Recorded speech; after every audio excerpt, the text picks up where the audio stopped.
intro music. Hello, thank you for coming. We're Obsidian Entertainment.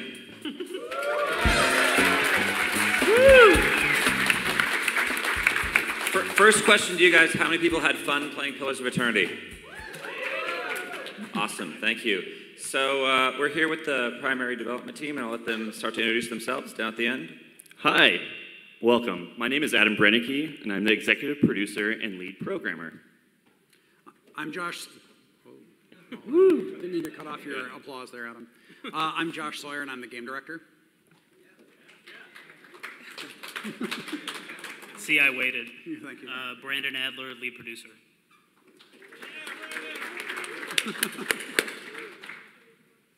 So we thought what we'd do this time would be really different is to go behind the curtain and show you guys some sort of the fun stuff that we've done, walk you through the process, and kind of just show you some secrets and tell you some fun stories, and I'll let Brandon or whoever over here wants to kick it off. Cool. All right. Go ahead and talk about the game, please. Oh, jeez, okay. I know. What is this game? What is this game? What is Pillars of Eternity? So Pillars of Eternity was a Kickstarter-funded project. We launched it as Project Eternity, and the goal was to make a game that was a spiritual successor to the Infinity Engine games like Baldur's Gate, Icewind Dale, and Planescape Torment. And we were trying to focus on exploration of beautiful 2D environments, real-time with pause, combat system with a full big party of 6 characters, and a reactive story that changed based on the choices that you made. So we raised over $4 million to make it, and that was in late 2012, I think? Yeah, 3 years ago. 3 years ago. And we released the main game early on in this year. Was it March? March 26th. What do I actually know about this game? And did pretty well. But part of the Kickstarter campaign was also to make an expansion, and that's what we just shipped last Tuesday, which is the White March. And we wanted it to be a true expansion pack, not a DLC, so we're releasing it in 2 parts to make one big contiguous thing. But that came out, and yeah, good times. Cool. So just like we had kind of mentioned before, we're just going to talk a lot about like maybe just various things that happened throughout the development. It's not going to be real dry. We're just going to have like a lot of cool stories and fun stuff. So one of the first things we're going to talk about is kind of how we came up with our name.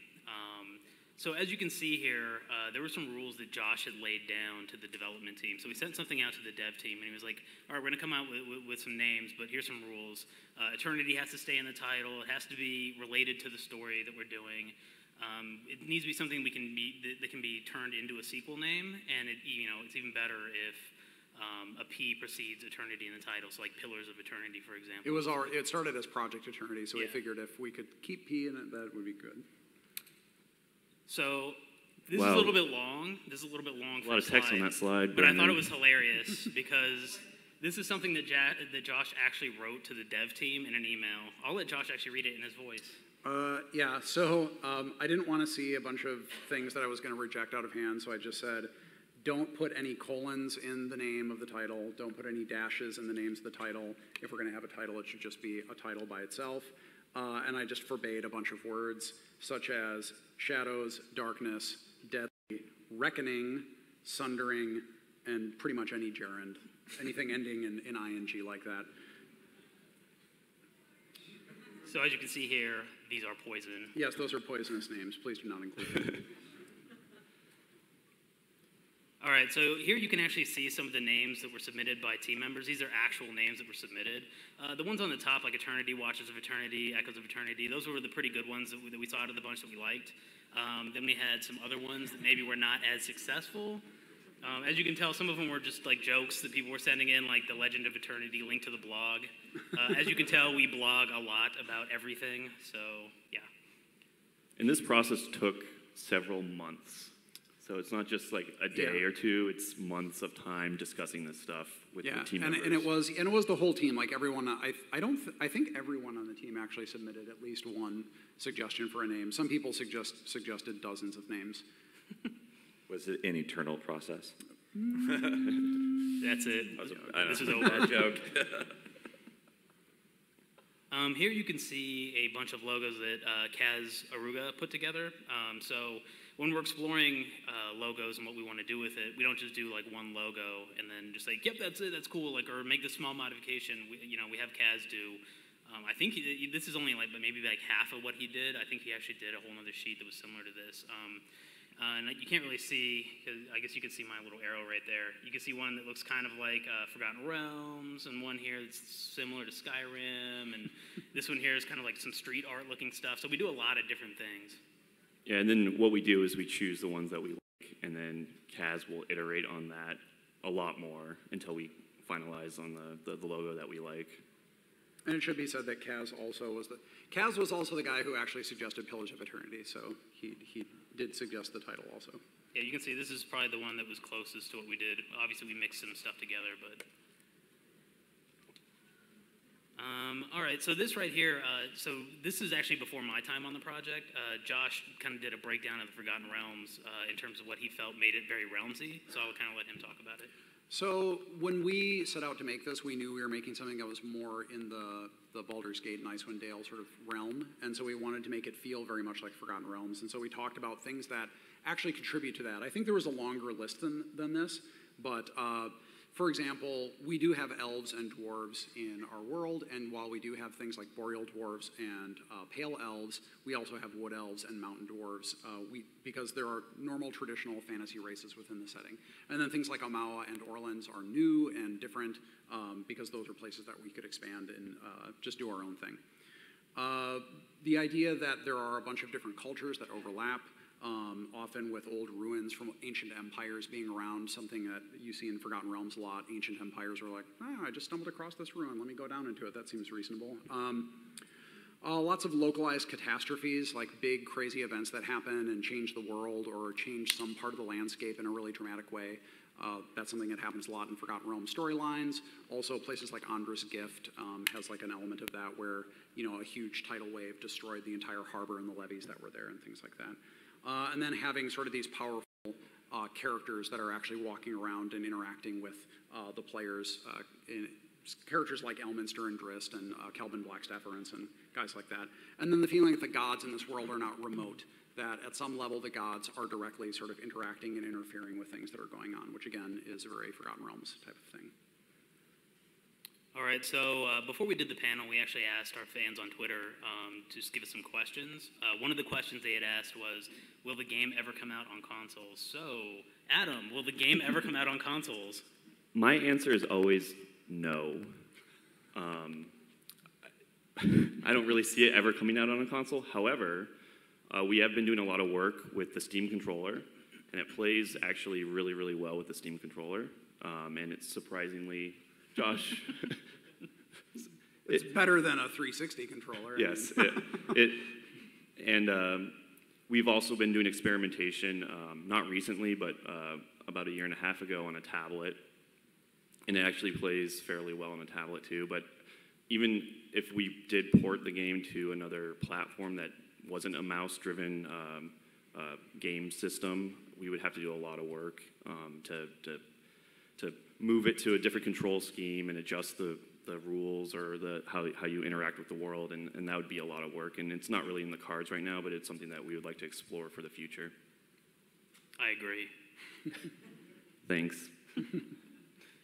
All right, so this one, no or less need for song and dance. What this means is typically when you're working with a publisher, you have to sometimes present things to either the public or the publisher, but you may not be ready for it.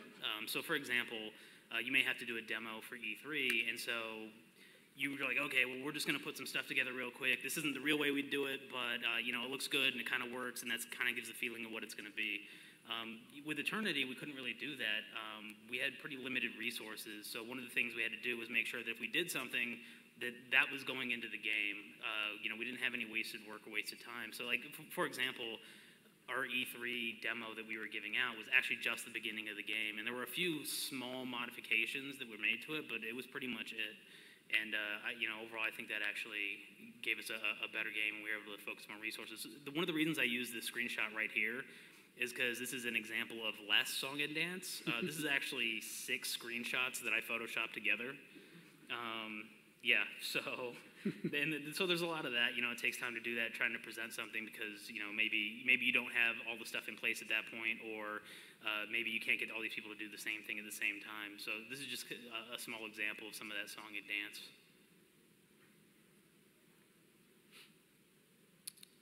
So our first areas are actually our worst areas. What that means is we don't know how to make any of the areas when we're first starting typically. We don't have all the pipelines down yet, so we're just kind of trying to figure stuff out. I'll let Josh and Adam kind of talk about Deerford a little bit. So we debated. I will say there was some debate at Obsidian about what areas we should do first. There are some people, who are not me, who think that the first areas that we make should be at the beginning of the game, and that is usually a bad idea because you wind up changing the beginning of the game a lot if it's the first area that you make, and it usually winds up looking the worst and having the most problems with it. So we picked something that was in the middle of the game and that was also optional, or very close to optional. So most people, I think, have to go through Deerford, but most of the quests in it are not crit path. So when we first started on it, we had not done any of these maps, or we hadn't done any 2D maps in a very long time.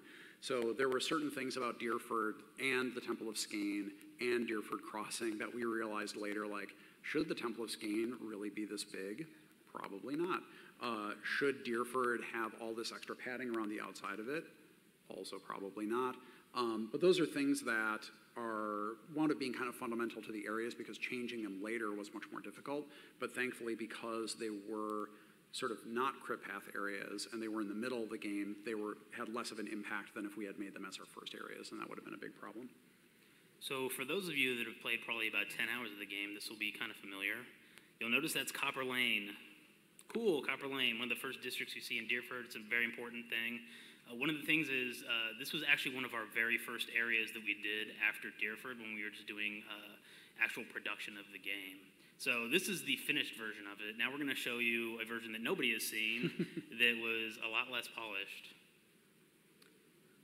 I heard you guys say, ugh. That's gross. Yeah, you can see there was a ton of changes. We learned how to lay out levels better. We learned better lighting tricks. We had a lot more in terms of assets to use. So I'll kind of go back and forth just so you can refresh your memory. Even without all the water that's in there, yeah, you can see it's dramatically better after our second pass on that. We changed how we were doing lighting. We changed the angle of the render of the lighting, I should say, for more dramatic shadows and things like that. So there were a ton of things that we had modified between the different iterations of this map. Well, I'll let you guys kind of talk about this because this was more your purview. So in Pillars of Eternity, all of our backgrounds are rendered out of Maya, and they're all pre-rendered, and they're just a flat 2D image that we import into the game engine, which is Unity. And so we have to render these, and it's not unlike like a Pixar movie or a CG movie where you press render and you have to wait several hours before you get the finished product. And when we were in pre-production, a lot of our areas took about 40 hours to render one scene. And these are really, really large images, very, very large images. So 40-hour render is the turnaround time just to get it into the game after the artist finishes it is enormous.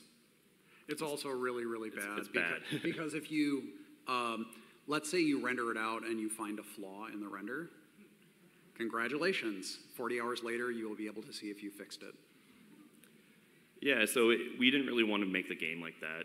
So we had to sit down and really think about how we can improve our render times. And that means like getting better hardware for rendering, looking at like how we were building the areas. And that took us down for a while because we knew we had to get it down to a few hours, or hopefully a few hour turnaround time. So we looked at especially like Deerford Village, and that was one of our test areas because that was taking about 40 hours to render. And there was like little things that are taking, we looked at the window pane. So there was a reflective glass window pane in that Deerford, and it's probably like 2 pixels big. Yeah, it's tiny. We deleted that material, and like I think it improved the render time by like 20 hours. So yeah, because it was doing full bounce. Yeah, it's doing a lot of bounce reflections off lighting, of everything. I don't even think anyone would ever notice that the windows were reflective. Those 2 pixels were amazing, though. So that's just like one example of like just the tiniest thing that could impact the performance of your render times, and just it takes time just to figure that out, and so it could take a couple days just to even figure something like that out. And there were in the shipped game there were almost about 160 maps. So it was something that we knew we had to get down to get very, very quick, or we never would have been able to finish the game. This is actually a really good example of making sure that your processes are perfect, or at least as good as you can get them to be for production. So, we were in pre-production when we found this. Like, we couldn't leave pre-production until we got this down to what we needed it to be, just because, like they were saying, we couldn't have made the game we needed to make in the time frame we needed to make it. I'll let Adam talk about this because this is his fun time right here. Okay, that phallic thing right in the middle of your the PowerPoint presentation is the caption of that is "The world of shit, population atom." So as a lead programmer, you have to deal with things that no one else wants to deal with, and that is for pillars. For me, that was Sagani, and a lot of people are like, "Why did you spend so much time fixing Sagani?" Sagani was a complicated beast because she touched so many different systems, and she had a lot of bugs and really, really hard to fix bugs throughout development. So she's our ranger companion, and she has a pet, and dealing with the other subsystems like save load, what else is on there? Save load, animal companions, the stronghold system, AI, status effects. All those systems had to work perfectly to get Sagani to work, spawn correctly in the world. When you send her back to the stronghold, make sure that she appears in the stronghold correctly. And that her fox goes with her. Her fox goes with her. When she comes back, she restores properly with all her status effects, and she can save load properly. And I probably spent, I'm going to say, a month of my life with Sagani over the course of the past 3 years, which was a fantastic time. It's great. It's interesting because there are certain things in every game that I think we all very rationally look at and analyze, and we sort of think this is not going to be a problem, this should be fine, this all makes sense, and then it turns out to be this huge time sink. In Fallout New Vegas, it was looping reloads. So when you went to have I'm going to reload 1, 2, 3, or a variable number of shells into something, that was something we looked at and said, that'll be easy, and it wound up taking Frank, I think, about a month of time. And it was just, sometimes things wind up being strange. Hey, Adam, what's up with the loading times? Oh, another good question from Twitter. So we know about the long loading times. It's not a mystery to us that sometimes the game takes a long time to load, and there's area transitions that take a long time to go between different areas. We're aware of these problems, and we've been looking at them. One thing that for the patch that is coming out next week, the first patch for the White March, we did some optimizations for load times. And that's something that we really, I know Robbie Adadero and myself, we really want to get the load times down as much as possible. I think to get them down to where we're all really happy with it, it's going to take a lot of refactoring, and so that's something that we might deal with in the sequel or down the road. Early game difficulty changes lead to bear murder. Okay, so as you guys know, there was a lot of hullabaloo because at the beginning of the game there was a cave off of Valewood. It was one of the first caves, one of the first things you saw, and you would go in there and the bear would murder you, like really easily. Who here got killed by that bear? Wow. Wow! Look at all the other people that didn't raise their hands that are lying. I never got killed by the bear. So I'll let Josh talk a little bit about this as to why this is the case and how it all came about. So very early on, the whole area of the Valewood was much more punishing, and a lot of people on the team were very mad at me. And what I said at the time was, well, look, this is a game where we want to encourage people to explore, but we also need to establish at some point that sometimes when you explore, you go into a dangerous area, and some things might be too powerful at the point that you are in the game. Some people said, hey dude, I just got to this area 5 minutes ago and I stumbled across a bandit, fuck you. So I thought about that and I was like, well, okay, I think maybe in the Valewood itself, we can tone all that stuff down, we can tune it down so that the first map after Sealant Lease is a little more chill. But I said, well, if there's a level load though, I think it's okay for that bear to be there. And so that's why almost everything in the Valewood got tuned way down. It's still kind of dangerous depending on when you go there, but it's much, much easier to handle. But the cave, I just said, no, we're just going to leave the cave alone, because also if you load into the cave and die, your autosave is probably 15 seconds ago. So that's why we wound up leaving the bear as he was, and people seem to respond reasonably to, like, they seem to go like, oh, well, yeah, I guess I went into a bear cave and got murdered. I guess that sort of makes sense. Realism. Oh, the space pig. Okay, so this is the story of the space pig and how it came to be. It's an interesting story of when you're making a game, there's a lot of telephone that happens, and the space pig is a result of a game of telephone between the developers. So it started off where we had a meeting with the leads of the team to discuss pre-order items for Pillars. Our publisher Paradox wanted to have pre-order items when we put the pre-order page up, and so we had to come up with some items that would be, people would like, or would make them interested in the game. And so we had this meeting, and Josh was out that day. I don't know where you were, but you were not present at the meeting. I texted and I was like, I don't want to do it. Okay. And so I got to this meeting, and I personally do not like pre-order items. I despise them. I'm not interested in them. And so I kind of went to the meeting. I said, let's just not do it, because I don't want to do it, and I don't want to add more burden to the team. And Fergus, who's our CEO, he's like, no, we got to do it. We got to do it. So come up with something. And so we're like, okay. So while everyone is discussing all these ideas, I was just thinking in the back of my head, I'm like, okay, I need to think of something that would make me want to pre-order the game. Like, what would I want? What would make me pre-order the game, since I hate pre-order items? So I was like, okay. I'm like, I got something, guys. I got something. How about this? We do a space hamster. Boo. And we do more, a floating skull. So you have a floating skull and a space hamster. Those are the two pre-order items. It's going to be awesome. Everyone's going to, immediately all the fans will know what it is, and they'll be like, yeah, let's pre-order this game. Yeah. So then I took that idea. Everyone's like, yeah, that's a good idea. So I took that idea back.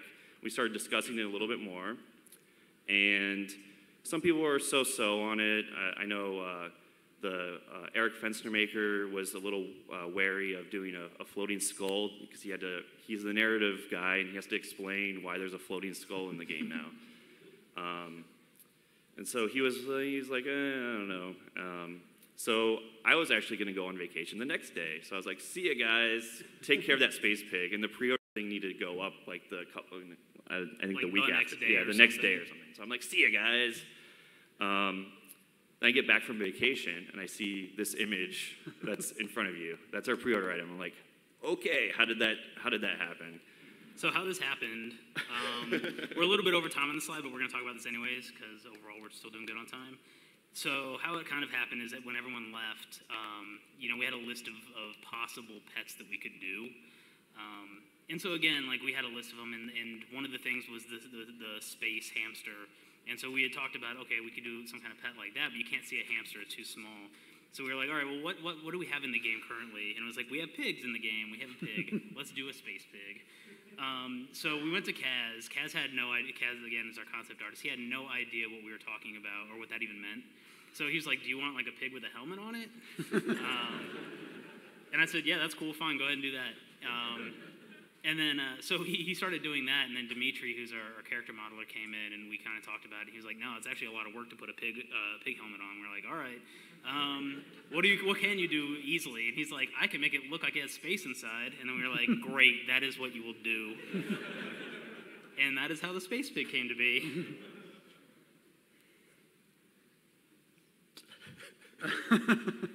So pets were a system that we did not expect to have really in the game.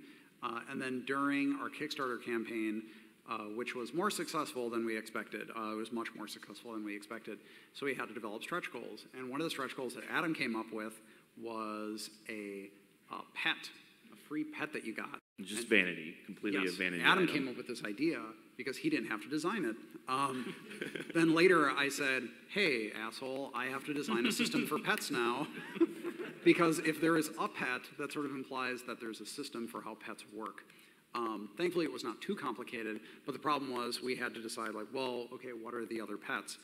So we got a list of all the creatures in the game, and I sent it out to the designers, and I said, okay, everybody, like, which pets do you guys want to use in the game, and where do you want to use them?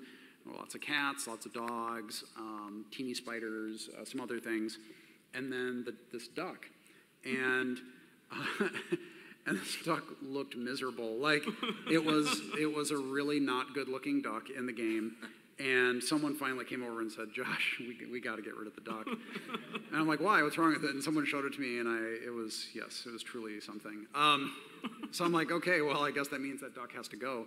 And so we cut the duck, and then over the course of the next 3 months, different designers came to me, and they're like, hey, man, what happened to the duck? And they're like, I'm like, well, it was pretty screwed up. Its model was screwed up. It had all these problems. And they're like, yeah, but I had ducks as part of this quest. And I'm like, well, you're gonna have to use something else. But then I later realized that I also had something with a duck, which was a spell that turned you into a duck.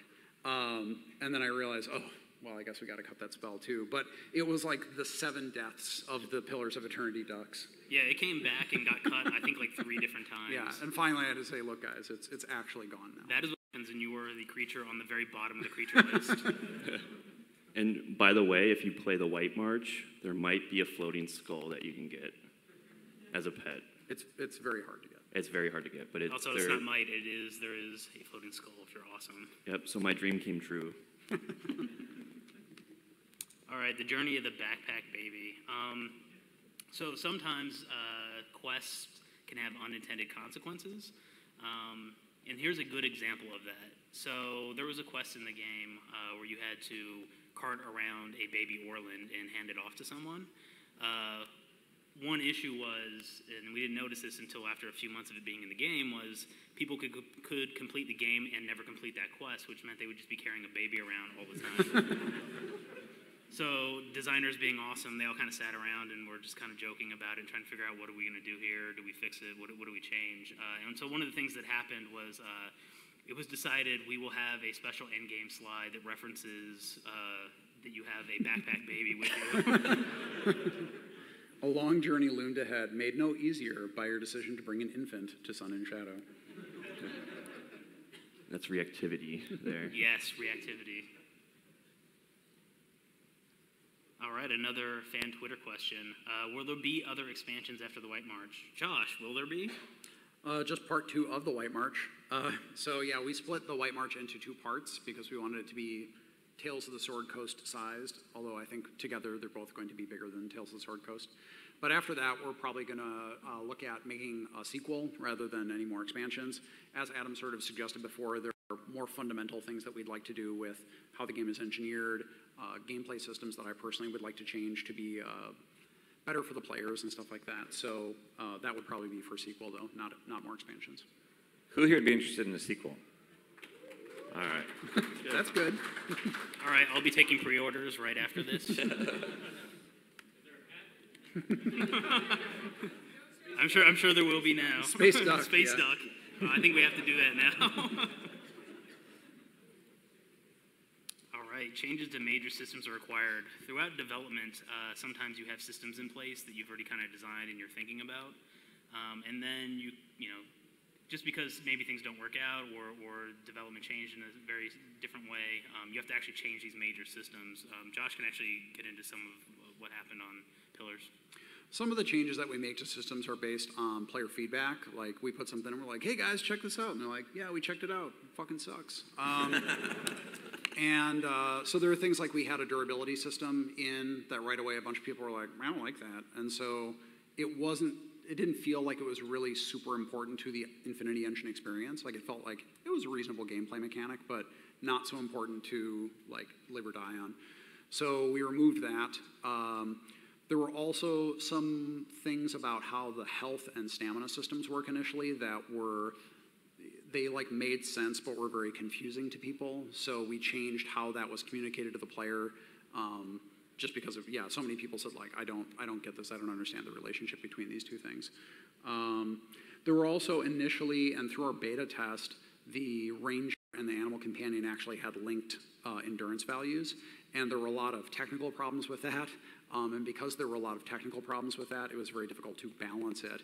And Adam was losing his mind. Like, I mean, in that center of the Adam's world of shit, animal companions were a big part of that. And so to alleviate a lot of those issues, we had to change the design of that. I still think it probably could have been fun to play with that mechanic, but if it was taking so long, there was no reason to keep trying to do it. And I think people were pretty happy with how the final version of the relationship between the animal companion and the ranger wound up. But yeah, sometimes in the middle of development, we realize something is just too difficult for us to continue doing, or we get fan feedback that just says, this is not a good idea, you have to go back and try something else. So something I thought was actually interesting about this and about the image that we're showing is that's the rest system. Oh, yeah. So initially the rest system, you were supposed to only be able to rest in like essentially campsites that were spread around throughout the world.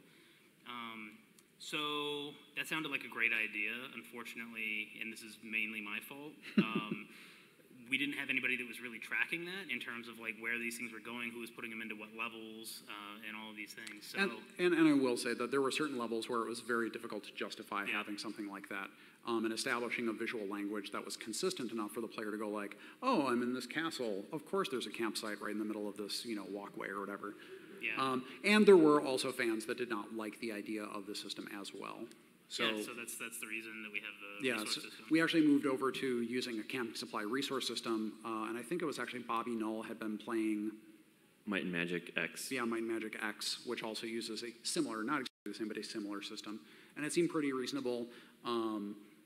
Rest spam was something that was kind of an issue in the Infinity Engine game. So we wanted something that encouraged players to extend their party resources over time, but allowed them to fall back if they needed to, and that's how the camping system came about. Ooh, big head mode. All right. So one feature that I know Josh and myself were big fans of is big head mode. And we've been talking about this for a long time. I've worked with Josh for, I don't know, about almost 10 years now, and we always talk about doing big head mode in one of our games. It's just one of those things that I think, I remember playing NBA Jam way back in the day, and that was... Tony Hawk. Yeah, Tony Hawk. And so one day, I was just messing around with... I was fixing some animation issues in Unity, and I was just... with animation, you can scale bones. So animated creature has a bunch of bones, and in Unity, it makes it really easy where you can just grab a bone and mess with the transform and scale it up and down. And I was just like, hey, look at this. And I took the head bone and I made it really big, and like their heads grew really big. And I showed Josh, and we were just like, yes, big head mode is born. So throughout, we made it a priority to get that little option in the graphics options, so you can turn it on big head mode. But with any feature that you put in the game, any little thing, there's always going to be bugs with it.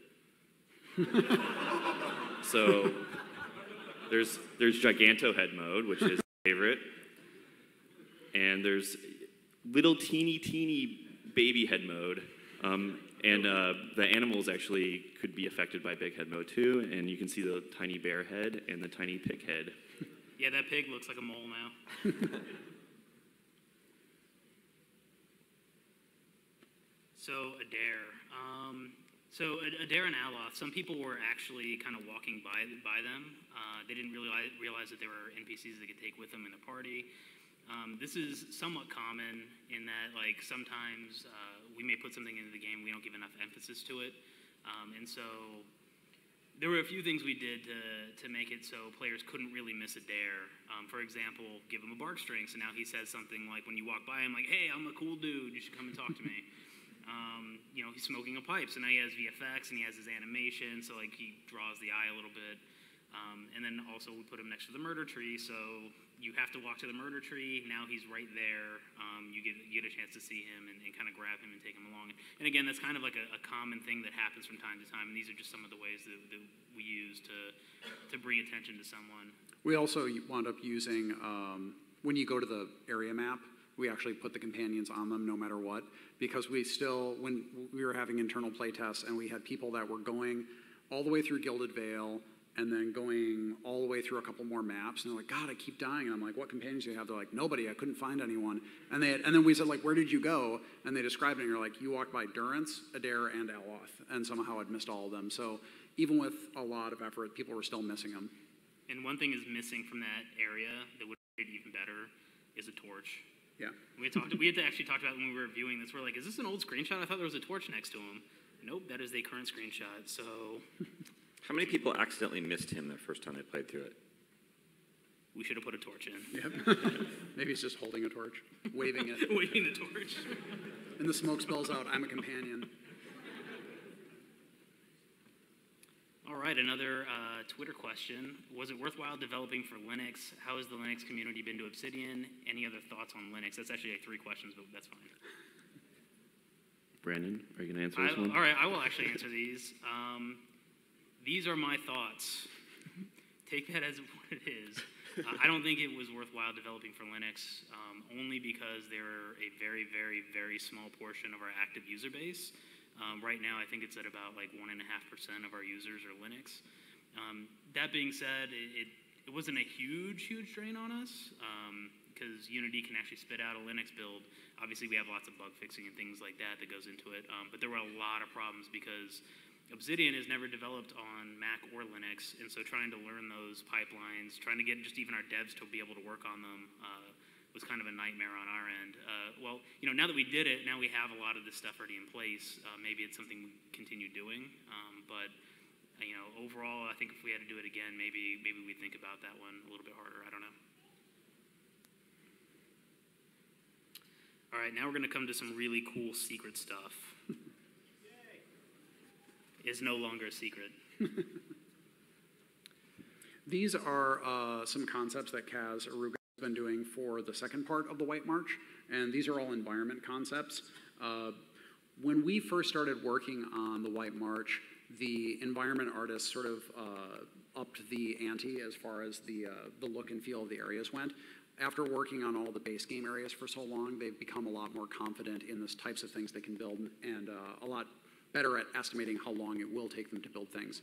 Also, our concept artists, primarily Kaz, but also Dimitri Berman, and why can't I remember Sean's? Dunny. Sean Dunny. Sorry, Sean. Sorry, Sean. We love you. Sean also did work on 2D touch-up on those maps, and they were much more aggressive in the expansion than they had been on the base game. So what you see in the expansion is the result of them really stepping up their efforts. So for the second part of the White March, we're trying to do some really extraordinary things with the environments, and I think people are I think they're gonna really love them. And that concept was actually finished like 3 days ago. Yeah. It's pretty cool. So you're probably wondering, what does this thing actually look like? Well, I won't show you the area because I can't, because it's not done yet, but I can show you the blockout. So this is a work in progress. It's not finished yet because, again, Jorge was working on it on Thursday afternoon as I was leaving. I was like, just give me a screenshot. But this is actually what that area is going to kind of look like, and you can kind of see the skeleton bones and the door, and it has like a lot of cool verticality in it. And I think it's going to be a pretty cool area. In here are actual things we are thinking about for future PoE ideas. Like when we're talking about sequel stuff, planning out some of that stuff. Here's things that we're kind of talking about. So a lot of people were bummed out with the Stronghold in the base game, and I think a lot of people had very reasonable and understandable criticisms about the way that the Stronghold worked. It was very system design heavy and not very content heavy. So a stronger emphasis on content at Strongholds, possibly having a larger number of Strongholds for players to choose between rather than one that has like sort of a static set of upgrades. In general, just focusing more on the content and less of the system of the Stronghold. We'll probably retain a lot of the system elements, but we're not going to be really elaborating on it. It's more of a focus on making the content feel really good. And then the next one is no loading for sub areas. And going back to that question that was asked on Twitter about the load times, one thing that I would really love to do for the sequel is to have immediate transitions into smaller interior areas, especially in villages. So you can enter into the shop or the second level of an inn like immediately without, and jump between, like in the Infinity Engine games, jump between your party members So you can have your roguish characters maybe do a stealth mission and steal something out of the top story of an inn or a house without having the entire party having to transition with them. There was one that you skipped there, which is full multi-classing. Oh, I'm sorry. That's okay. Full multi-classing options, Josh. Yeah. What does that mean? So in the base game, when you made a character, they have a single class, and they have a number of abilities they can pick from and a bunch of talents they can pick from, but we don't allow you to have like 2 classes.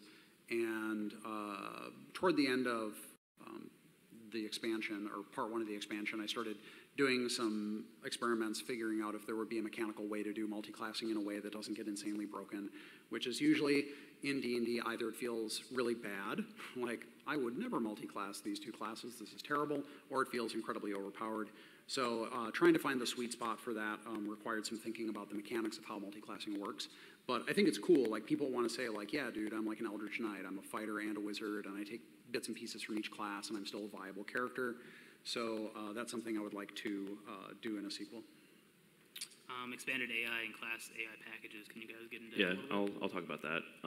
So one thing that we added in the White March and patch 2.0 for Pillars is AI packages for the companions. And this also made our AI a lot better for monsters, so they'll cast spells a lot better and choose to do different attacks at different times. And one thing that I know Dave Simchek, who's our technical director, and myself, we really want to give the designers expanded AI tools to further customize the AI that monsters can do, and possibly expose the same framework for the player. And so the player can have more customization options for the AI of their characters, so they can pick and choose different spells to cast, or to make sure that their spellcasters are doing the things that they want to do, so they don't have to micromanage them as much. And the last one is modability. I can speak about modability. So now that we've shipped a game with Unity, we've learned a lot, especially the programmers learned a lot on how Unity works. And one thing that we really, really want to do is expand the modability of the game. I know there's a few mods that are already out there, like the IE mod to make the game. You can customize. You can't really do a whole lot. There's some UI tweaks and stuff like that, unless you're like a really hardcore programmer. One thing that I know that we want to do for the future is expose a lot more of our data, and we have a really good plan in place now to do that for a future product. We won't do it for Pillars because it will take rewriting the entire thing, but we have a really good idea on how to pull a lot of those things, like making items, spells, and customizing a lot of things about the rule system outside of Unity, and that will allow players and modders to customize the game a lot more. There's a lot of other stuff that's not on here, but it's kind of either very ambiguous or kind of like technical, but things like better graphical changes, things like that. But yeah, we plan on having a lot of cool stuff in the future for PoE. And now we're going to take questions from people. It's where you guys get, there's microphones here and over here. So if you guys feel free to line up either one. Go ahead. Hey, thanks a lot for making the game. I really love it. Thank you. Thank you. I do have a small confession, is that I care about achievements, kind of. Okay. And I know they're official and meaningless and all that, but, whatever. So I had a question about one of those. And Okay. I was wondering, knowing what you do now, some of your thoughts about the Triple Crown solo. It's a fun one, and but adding it to the game kind of changed a little bit. It was a little bit at odds with the sort of party-based gameplay design and combat style that you had otherwise. So I was wondering, like, if that's forced you guys to change the way you thought about balance after launch, and have players like pressured you guys with an expectation of being able to do that. And I guess, do you have thoughts about continuing to support like a solo-based gameplay moving forward, or do you want to focus more on like the party-based dynamic that seems to be more at the core of the game?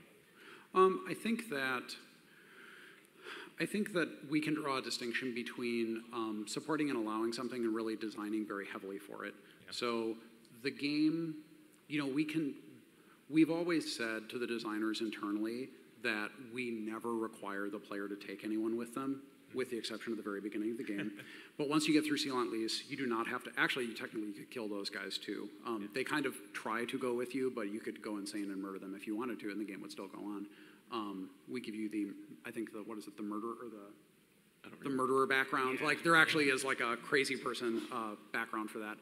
But yeah, we basically say like, do not expect the player to take anyone with them. Don't assume that the story has someone with them because they might want to go by themselves.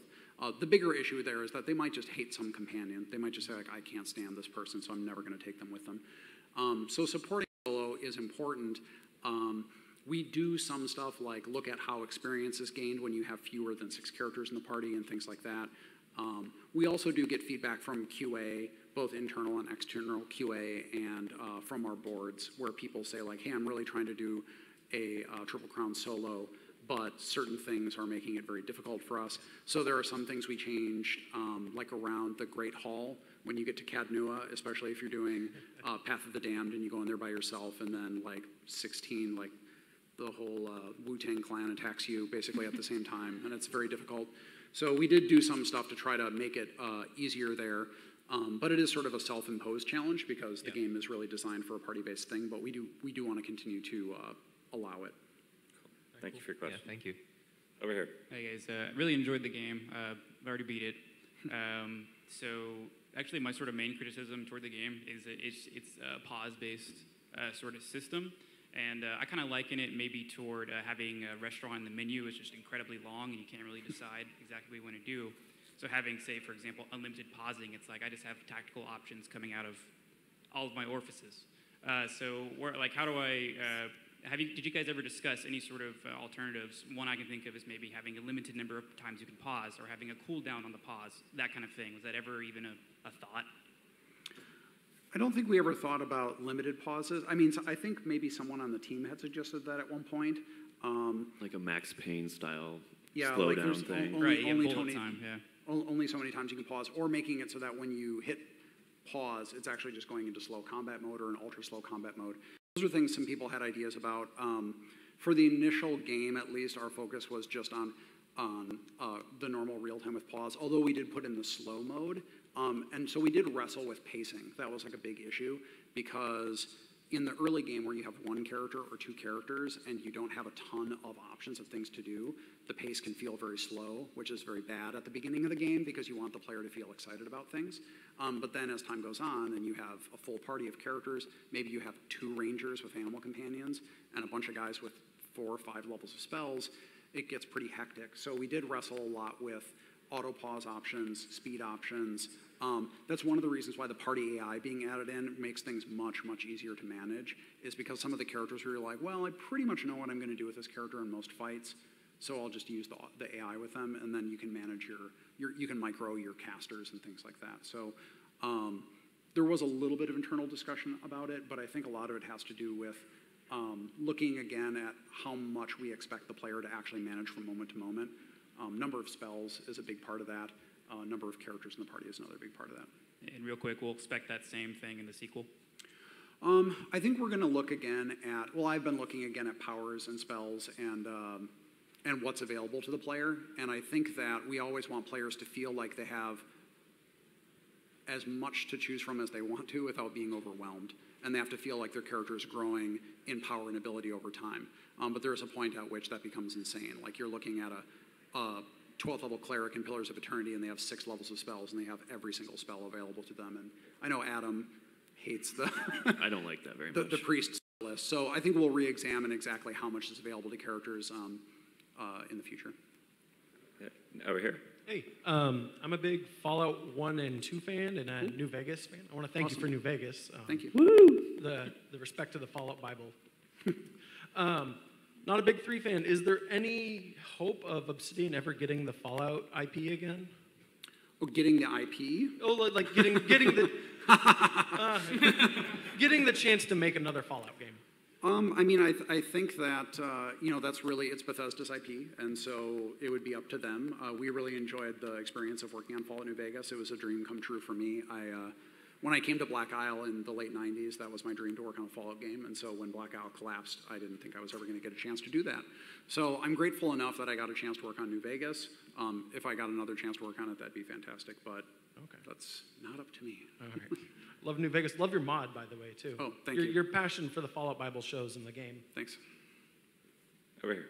Yeah, one thing that really struck me about Pillars was just some of the interesting weapon combinations you could get in it that you couldn't get in some other games, like Twin Spears, for example, one of my favorite things to do with my fighter.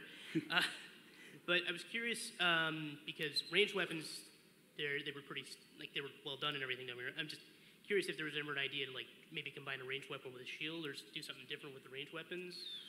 There were certainly bugs that allowed you to do that. Yeah, most of the limitations that we had with ranged weapons and shields and things like that had to do with animations when you were going into a reload state.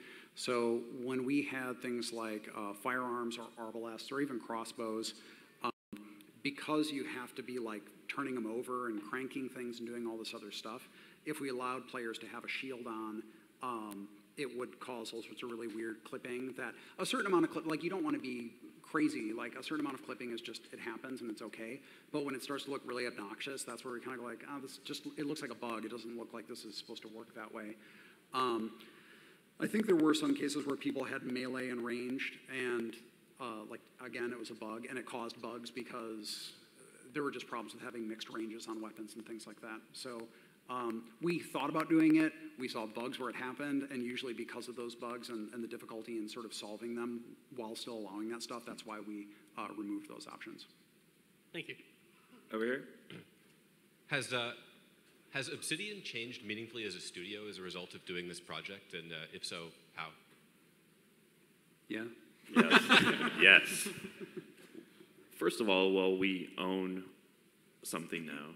So that's big. It's huge for us, and we've already, we already have a card game that uses the Pillars of Eternity license. So we have a lot more options now as a studio, which is great. Like that's for an indie developer to have your own thing, and is fantastic because now we can also make a sequel now, and we don't have to go to a publisher to say like, hey, do you want to make KOTOR 3, for example? Like, yes. But we can do that, like, with Pillars 2. We hold all the cards now. We can do it. So that's fantastic for us. And, we really want to continue to support Pillars of Eternity and do a lot more things with it. I will say also that the attitude at the company, obviously there's just a morale boost of doing this successfully that it brings to the company. But also, I think it's changed people's ideas inside the studio about what types of games we can make. Like, we can make smaller games. Like, that's okay. Like, the Pathfinder card game that we're working on right now is 10 people. I don't think 4 years ago we would have said, yeah, we can have a 10-person team work on something. It just, logistically, we had never done anything like it. And also the fact that we can make our own IP. Because prior to doing Pillars, every time we had worked on IP, it was always something that belonged to someone else. Because publishers, they do not want to allow you to retain ownership rights to those things. So it has also changed our internal thought processes about the sort of games that we can work on, which is really great. Well, I see other people even getting excited about, we talked about the Space Pig and how, that kind of just came to be. But, there are a lot of people inside the company that really love the Space Pig for various reasons. And so, like, we can even do things like, hey, let's go make a plushie. Like we were giving out some of the Space Pigs earlier while you guys were in line. We can go ahead and do that. If we had the traditional thing with the publisher, we wouldn't be allowed to even make any of that kind of stuff, or at least hand it out. We might be able to do something internally and not show anybody anything. But yeah, so I think it has changed how people view how we can make games and what we can do with them. Thank you. Over here. Hi, and I just want to say first, thank you for Pillars, New Vegas, and KOTOR 2. I loved all of them. You guys Thank you. made like 3 of my favorite games of all time. My question is, were there any quests that were dropped that you really, really wanted to get into Pillars? Quests that were dropped that we really wanted to get in. Most of the quests that get dropped are probably very good quests. Yeah. In my opinion. Like, we usually play them and we're like, yeah, this quest isn't cutting it, and so we drop it. I can't think of any off the top of my head. No, there were some areas there were some kind of cool ideas we had for areas that we wound up cutting. There were some quests that involved kind of like a set of trials that you do within Twin Elms called the Wheel of Fates. And that was complicated and not done and not ready, and we're like, this is not going to happen. It was a pretty area, but we just couldn't do it. So thankfully, like one of the things about designing, if you design a nonlinear game well, you can add or remove things from it, and the overall structure of it remains mostly intact. It's one of the benefits of, I like designing games that have a strong crit path, but also a lot of optional content, because it allows us a lot more flexibility in planning and over the course of development. If we see something that's not working, we can say, either we need to focus more effort here, or we need to cut it and focus on something else. So, but yeah, I think I agree with Adam. Most of the things that we cut, we looked at and we're like, that's bad. So we're at 5 minutes, so the guys of you that are in line are going to be our last questions. Over to the right. First of all, sorry if it's gone over here. I showed up a little late, but have you, at any point during the development cycle, thought of like a new game plus mode, or perhaps tying that into multi-classing going forward? So the question is about New Game Plus. I think we talked about it a little bit. I think the problem, at least on the base game, was that we already had so many modes. Like, we had the 3 difficulty modes plus Path of the Damned, we had Expert mode, and then we had Iron Man mode. And so that was a lot of stuff for us to do. And so every time we started talking about New Game Plus, it was kind of like, okay, when are we actually going to get around to doing any of this stuff? So I think the commitments of the other modes, because that was part of the Kickstarter campaign, that made it difficult to really think extensively about that. But it's something I think that we have a lot of Dark Souls fans at work, so a lot of people like New Game Plus type stuff. So I think it's something we might look at in the future. Cool. Just wanted to say thanks so much for the game. I really loved it. Thanks. My main question, and maybe this is a presentation in and of itself, but could you maybe talk a little bit about how you did the class balancing? Because I'd imagine that's like an extremely difficult process. Yeah. Class balancing on a game, this game specifically, is very, very hard because it's not a D&D game, but people have many of the expectations of D&D, but those expectations might be from different editions of D&D. So, you know, if you're really die-hard Infinity Engine guy, then your thoughts are maybe with 2nd edition D&D. If you maybe got more into it later and then played the Neverwinter games, you like 3rd edition. Some people like 4th edition. Some people even now like 5th edition. So, although that 5th edition wasn't really a consideration when we were doing class balance, but there were things like, you know, quadratic wizards are a thing in D&D. Trying to make wizards feel like they were powerful but not so powerful that it just kind of threw the balance of the whole game out the window. Making rogues feel actually good in combat, but not making fighters feel like they were bad as a result. That was very difficult. Distinguishing between the different martial classes like fighters and rogues and things like that. So it took a lot of time. Conceiving of what the classes were, that was super fast. Giving them a bunch of abilities, that was also pretty easy. But then we moved a lot of abilities around. We continue to tune a lot of abilities.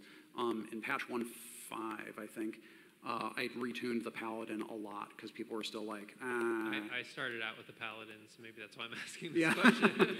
Yeah, Paladin, you know, it's kind of tricky because, well, one thing I found is like if you have a class that feels kind of like a hybrid, they can't feel like they're operating at 50 or even 75% efficiency. They have to feel more like 80 or 90% efficiency.